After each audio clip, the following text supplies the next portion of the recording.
नाज़रीन, दुनिया में तकरीबन हर चीज़ चोरी हो सकती है, गाड़ियाँ, मोबाइल, यहाँ तक के पुल का लोहा भी। लेकिन क्या आपने कभी सुना है कि किसी ने पूरी ट्रेन की पटरी चोरी कर ली हो? आखिर क्यों?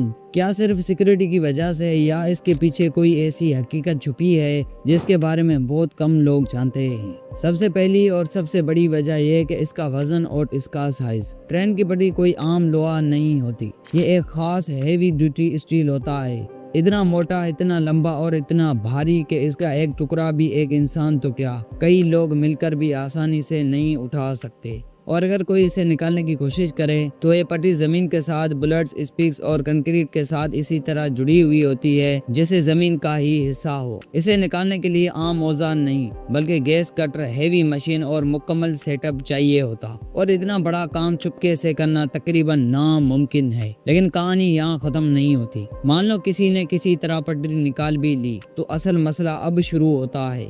इतना भारी और इतना लंबा लोहा लेकर कहाँ जाएगा? उसे ले जाने के लिए बड़े ट्रक और क्रेन और पूरा ट्रांसपोर्ट सिस्टम चाहिए होगा।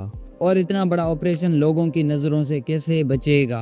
लेकिन असल राज अभी बाकी है। ट्रेन की पटरी पर उसकी कंपनी का नाम, कोड और ख़ास मार्किंग मौजूद होती है, जैसे पाकिस्तान रेलवेज। यानी जैसे ही स्क्रैप्ड मार्केट में जाएगी तो फ़ौरन पहचान ली जाएगी कि ये चोरी शुदा है। और सिर्फ यही नहीं, ये स्टील आम नहीं होता, बल्कि हाई ग्रेड अलॉय होता है जिसकी अपनी शनाख्त होती है। यहाँ तक कि अगर इसे पिघला भी दिया जाए तो तब भी इसका सुराख लगाया जा सकता है। और अगर कोई भी रिस्क लेने की सोचे तो याद रखो, रेलवे की पटरी चोरी करना आम चोरी नहीं, बल्कि ये एक बड़ा क्रिमिनल ऑफेंस है जिसमें सख्त सजा और लंबी जेल भी शामिल है। इसलिए स्क्रैप डीलर्स भी ऐसी चीज खरीदने से डरते हैं, बल्कि कई बार वो खुद ही इतला देते हैं।